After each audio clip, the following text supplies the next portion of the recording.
Today we're diving into a sound that completely changed music, and the incredible, almost impossible quest to actually write it down. You've definitely heard that sound, but have you ever stopped to think about how you'd write it down? I mean, on a piece of paper?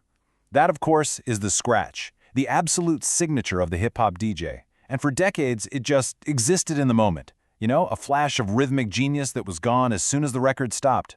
So this is the story of the pioneers who decided to fight for it, to give this sound a written language, and to prove, once and for all, that the turntable is a real, honest-to-goodness musical instrument. So why was writing it all down such a big deal? Well, to really get it, we've got to rewind.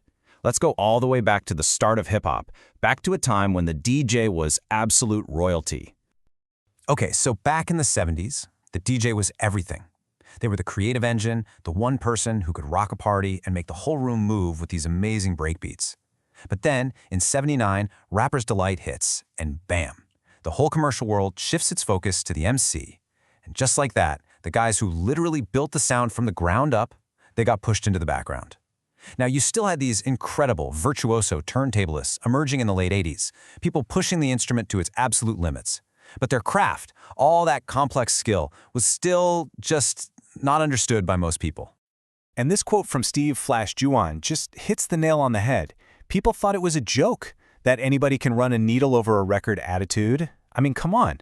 This was the core of the problem. Without a way to write it down, their amazing compositions were just temporary. The techniques couldn't be formally taught. The art itself couldn't really be preserved. It denied them the kind of legitimacy that, a written score gives a classical composer or a jazz player. So what do? How do you prove your art is for real? Simple. You write it down. And so a few absolute innovators decided to take on this huge challenge. They were going to create a written language for the turntable, a practice that sometimes gets this cool name, turntablature. So where do you even start with something like that? Well, the first solutions were really personal. Let's talk about DJ A-Track. This guy was a total prodigy. We're talking 5 world championships by the time he was 18. He was inventing so many new sounds and crazy complex routines, he just needed a way to remember it all. And his method, as he says here, was totally intuitive. It was just for him. It wasn't meant to be some universal language. It was more like his own personal shorthand, like a musician's private notes in the margins of a score. And the way he visualized some of his most complex moves, it's just brilliant. Okay, look at this. This is just perfect. To remember the crab scratch, which is this super fast crab-like finger movement on the fader, what does he do? He literally just draws a crab. It's the perfect little mnemonic device. But as cool as that is, for the art form to really grow, it needed something more than just personal notes. It needed a system that anybody could learn, that anyone could use to actually communicate ideas. And that's where the next big leap comes in. It's called the Turntablist Transcription Methodology, or TTM for short. And this was different. This wasn't about one person's memory. No, this was designed from the ground up to be a universal language, something for teaching, for analyzing music, and for DJs to actually share their ideas with each other. So how does it work? Let's take a look. This graph here shows the most basic move, the baby scratch. Think of it like this. The line going across is time. The up and down movement shows what the record is doing.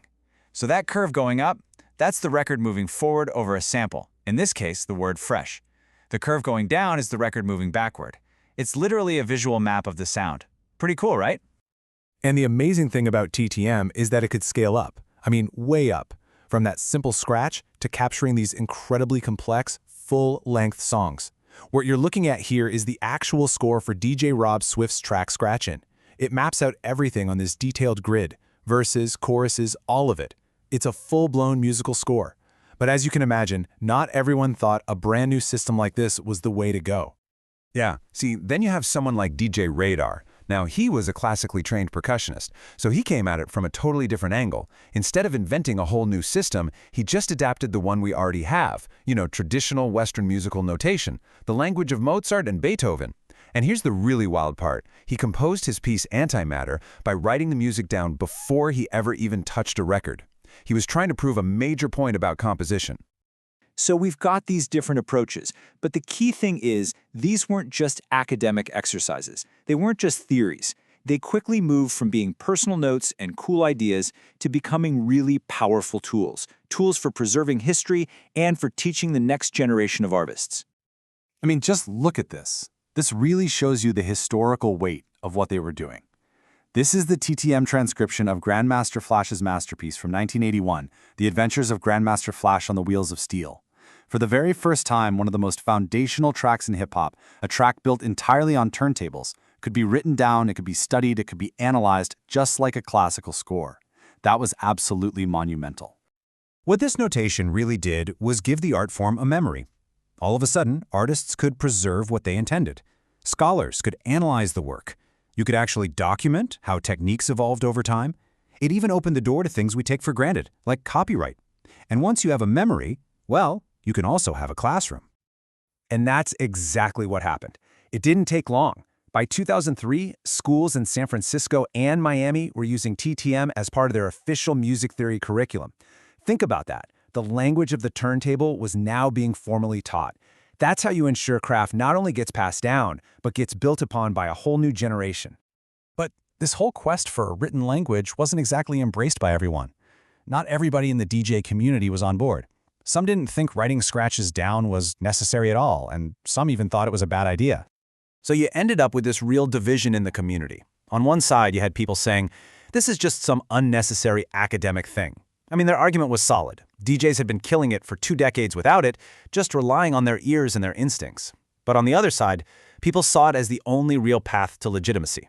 It was a way to finally get the respect they deserved from the wider music world, and, of course, to preserve their history.